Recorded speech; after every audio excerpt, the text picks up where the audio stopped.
Hello, my name's host Eric, host of Talking with Famous People. I'm here with the sort of famous people in the room. We got a lot of good regulars here. Zach Attack, your fucking banjo part's awesome. Let me just say that right now. I love that banjo thing. That's great, and you show amazing restraint in the whole process.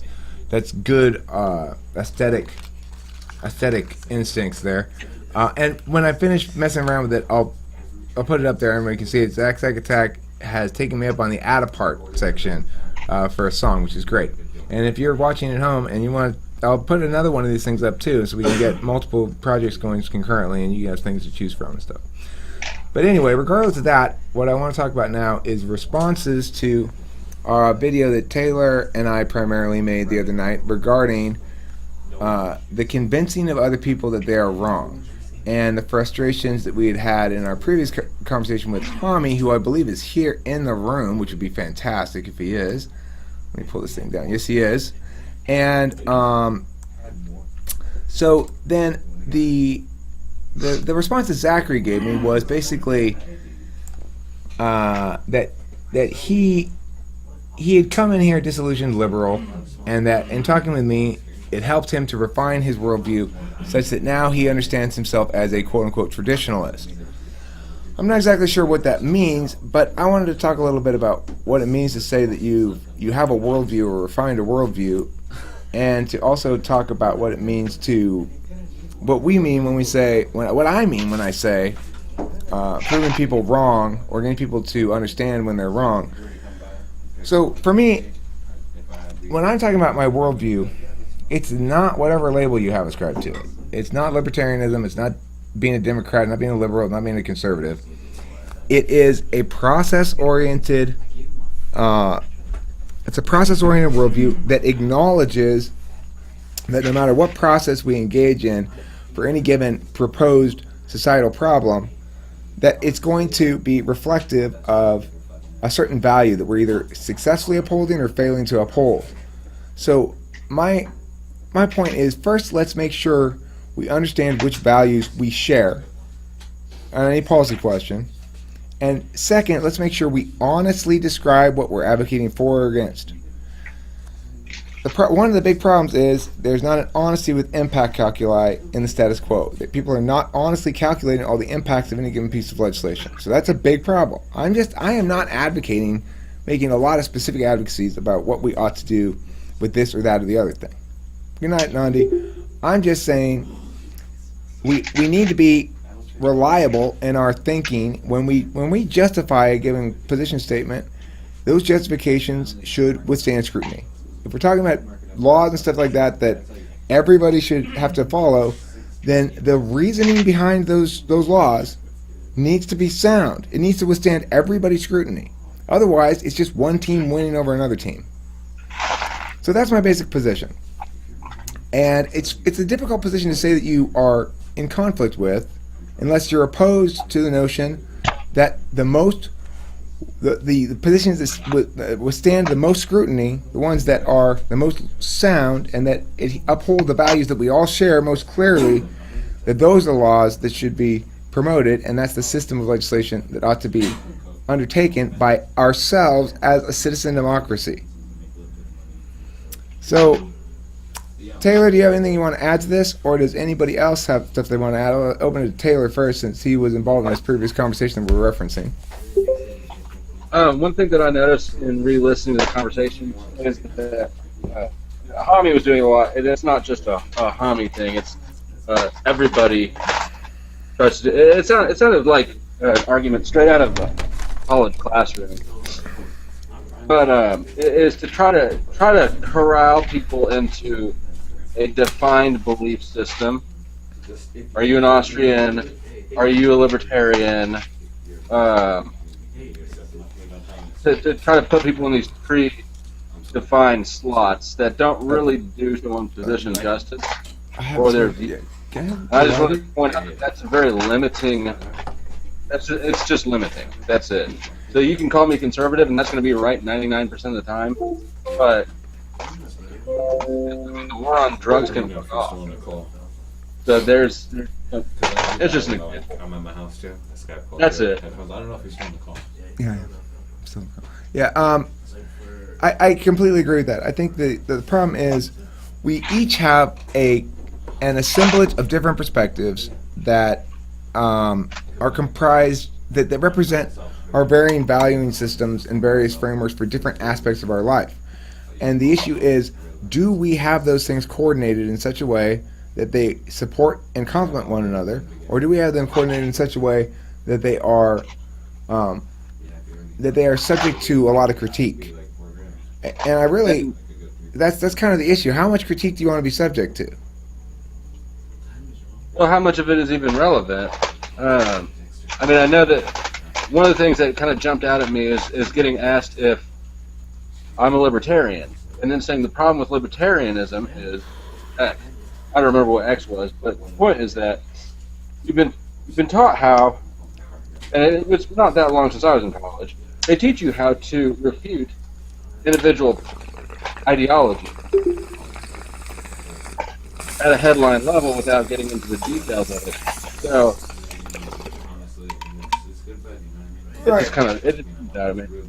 It mistakes the political process for what political process is one of deliberative decision making justified according to a shared framework of both constrictions like the Constitution and principles such as values of liberty and justice and whatever.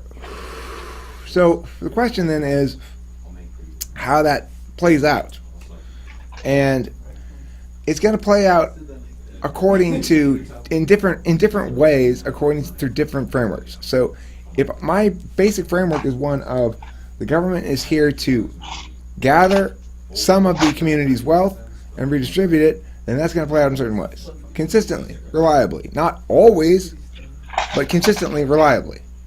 And it's a mechanism thing. It's not about the problem, right? We can describe the problem all day, but if we're trying to craft responses that are directed towards the problem in really specific ways, then there's a good chance we're missing out on the big mechanism issues, which is, wait, are we trying to use this hammer to screw in this screw? Because it doesn't matter how carefully we use it, I don't think it's going to really work. You know, we're going to end up hitting it, and we're going to end up breaking the wood, and we're going to end up breaking the screw, and it's bad. So I think that the problem is people don't want to address that mechanism argument because it devalues the ability to do what Taylor's just describing as a problem, which is to group individuals and to say, I'm going to oppose these individuals. See, we want to always turn politics and positions into people. You're opposing Hillary, you're opposing Trump. Politics and positions should not be about the individual people, except insofar as they represent specific positions and specific frameworks that ought to be advocated for or against for certain reasons. At the end of the day, it all comes down to consistency of reasoning. If you can't justify transgressing upon another for some reason or another, then you shouldn't be advocating for it, right? It's not a good thing to advocate for more transgression without adequate justifications to do so. You better be really sure that it's justified in this situation. In fact, in my mind, if you're going to be advocating for transgressing against people, you should be doing so with a great deal of fucking like regret. Like, fuck, I think we're gonna have to maybe legalize some sort of transgression here. Oh my God, how horrible! That's so contrary to the spirit and nature of the good citizen democracy law. Like, if we're coming at it from that angle, then I understand certain compromises have to be made. Like, you know, it's not wise just because you have a normative system that gives you a definitive 100% black and white answer about what's moral and what's not. Doesn't mean you have to definitively 100% follow that framework. But it should mean that we start there. Most people are relativists nowadays, so I guess that doesn't work. Well, but they're not. They're behaviorally, I can describe them clearly as absolutists. Oh, absolutely. Rhetorically, they cling to and advocate relativism in a very absolutist fashion, right? Unaware of the contradiction implicit in that. Oh yeah, they can't live their life as relativists. That's impossible. You cannot live your life that way. You can only live your life as an absolutist, and that's what everyone truly is. But they advocate for relativism. Right. Because, and there's a decent reason for this, but the problem with it ultimately is what Taylor described. It's this team notion. They say, well, look, absolutists are normally on the team I don't like, advocating for stuff I don't like. I consider myself a tolerant, pro-diversity, left-leaning intellectual. Okay? I'm a tolerant, pro-diversity, left-leaning intellectual, and the absolutists manifest their absolutism a lot in things that I disagree with, such as pro-life, religious stuff. I associate it with God and faith. I associate it with the anti-free expression record labels, parental advisory record labels. I associate it with all that moral majority stuff. So therefore, I'm opposed to absolutism. But what they don't understand is that all absolutism is absolutely wrong, except for the one that's absolutely right. That's what absolutism means, right? So to the extent that I'm making claims that it's not good, it's uncool, not fair, not right to transgress upon another, it's definitionally so if you accept that there is some sort of moral calculus to be made about anything. Right. I would also say nowadays, when if I'm against homosexuality or homosexual acts, then people assume that I'm against the homosexual person as a person. They think it's an ad hominem attack, when really it's just against the position or the idea. They think it's an attack on the person themselves. Right, and this is the thing. I think it's important that positions like gay sex is bad, that it be stated openly and defended, because I don't think it withstands any scrutiny at all, right? But the arguer needs to be given the space to make those arguments so that the arguments can be dispatched with in short order. Otherwise, they persist and they fester. If we treat people whose opinions we disagree with as pariahs, that we see those fucking morons, they believe the wrong thing again. That's the wrong attitude. It's always that fucking wrongness needs to be shown the door. Oh no, oh my god, another person that has wrongness attached to them.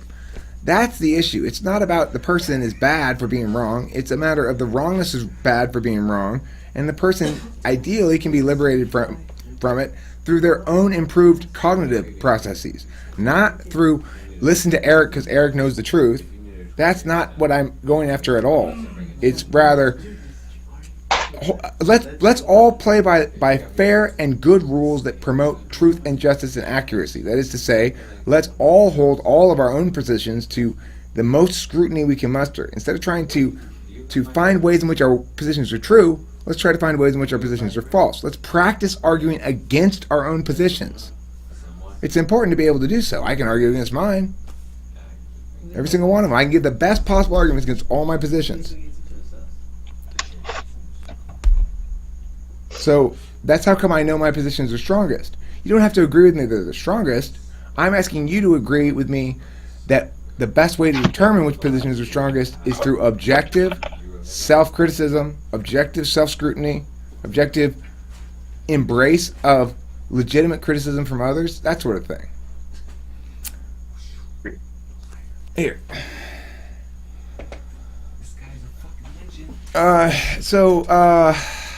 Yeah, somebody else talk. Am I an asshole for wanting to read this again? I think it's only me that's here, isn't it? I mean, what do you want me to talk about? Well, here's the thing. I've got this challenge, which is basically there is a position that exists in the world that says, regardless of everything else, people disagree about politics. Everybody's entitled to their opinion, and those opinions are fundamentally equal at the end of the day. That's why you get editorials in the opinion paper part of the paper. It's not true or false. I get that attitude, and so with that sort of attitude, naturally there comes a correlating position that one ought to prioritize FE stuff over arguing with people. You know, that one ought to prioritize a pleasant and mutually agreeable conversation over hammering on the fact that somebody's wrong about something. So how does one bridge that? Is there a bridge there, or is that those are just fundamentally different perspectives, and you just got to do what you got to do, Eric, and just deal with it? I think they're fundamentally different, and you got to uphold truth. It doesn't matter if it's going to offend people or not. You can't be worried about that. I mean, if they're not okay with the truth and they think the truth is an attack on them themselves when it's obviously not, and that's on them, you can explain to it that it's not.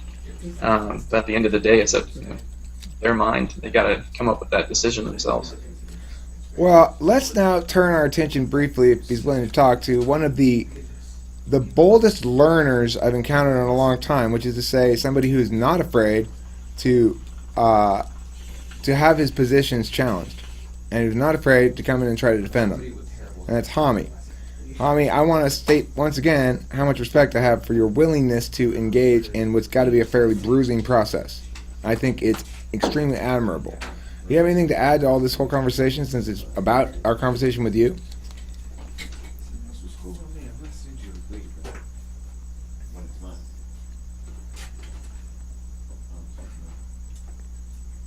JC, do you have any thoughts on this from a social perspective? What are the challenges I face socially, and how do you view those in terms of weighting?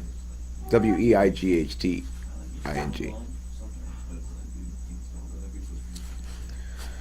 Nobody wants to talk to host Eric. Introverts.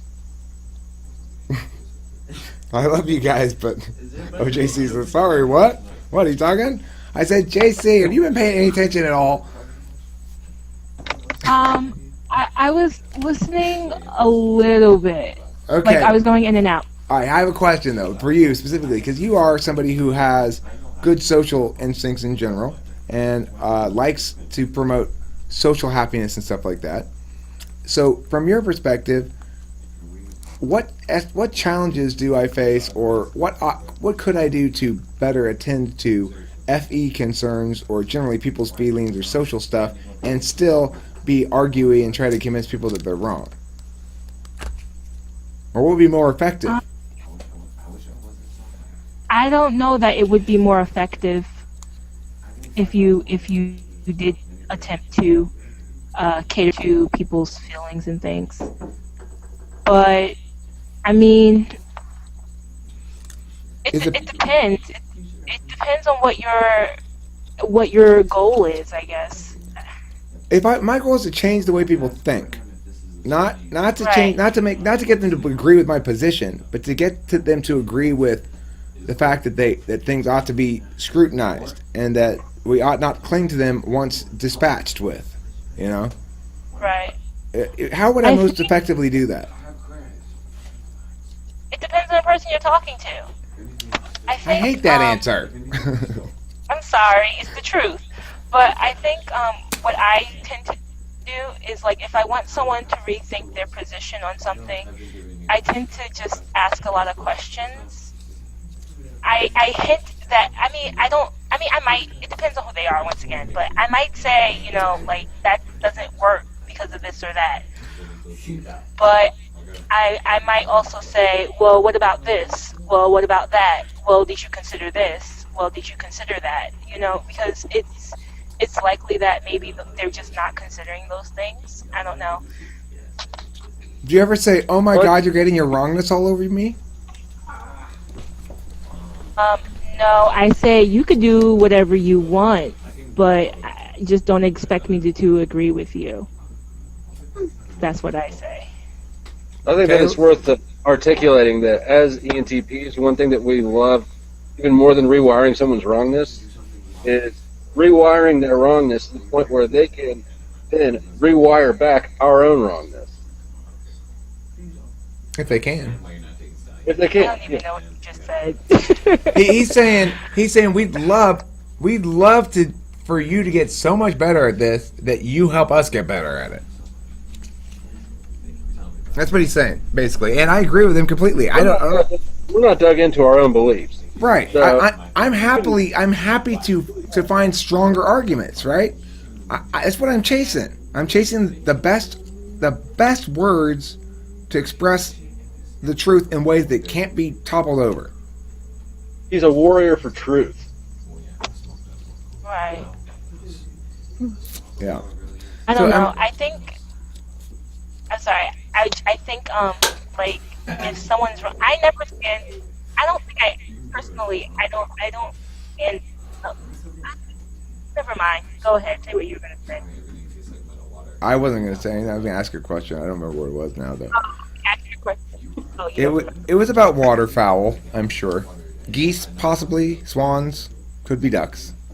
Hard to say. But it could be those little black and white ones that float around. You know what those ones are called? I don't remember what they're called. But there's like 4 different kind of waterfowls that populate lakes usually in urban areas. Ducks, geese. Ducks, geese, swans, and then there's a 4th little Heron. black and white one. The little black and white ones. They look like ducks. They look like little miniature ducks, but they're black and white. And they have little spots on them. We don't have persimmons either. Well, that's why I don't live in Texas. No persimmons and no black and white ducks. Who could stand life in such a land as that? Okay, well, so as far as correctness and wrongness and stuff goes, I go back and forth. I would like to see people. I would like to see myself being able to not scream at Hami. That would be good. Not screaming would be good. Not screaming might be a better way to to convince people sometimes. Then we wouldn't have had that great quote that made it into the title. Yeah, he would have got. Right, that helps with the views. The thing is, I don't think I could. It would be bad if I were doing it unnaturally, but I was genuinely angry. I still haven't smoked any. Right. Let me smoke some right now. You really need to try it there. Oh, okay. Well, maybe I did smoke some. This is very good. What's it called? This is from my main man. This is from his main man. You heard him. Gabriel Valley Kush. St. Gabriel Valley OG Kush. I live in the St. Gabriel Valley. Yeah, Apparently, this OG Kush comes from my hometown. Yeah, it did. I actually got it here. Can I have my lighter back? Oh, yeah. Thank you. I don't know if This that's is not yours. my lighter. Let me find yours. Mine's the same color, but better kind of lighter. Just tell me what you think of it. Compared to the United. I really want to know what you think.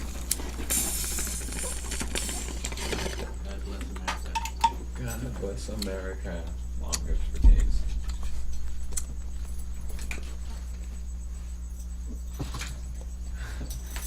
It's got a earthy flavor with hints of berry and pineapple. Hints of berry and pineapple? That's interesting. Tastes like pot, actually. That's it's much more than I hear from other strains. It's good. I like it. Smoke's good. Thank you. Yeah, of course. I mean, thank you for letting me smoke it. Yeah, no problem. All right, thanks for watching Talking Spanish People. We didn't need to get that part on this video. I probably should have stopped this before then. Oh well, there you go.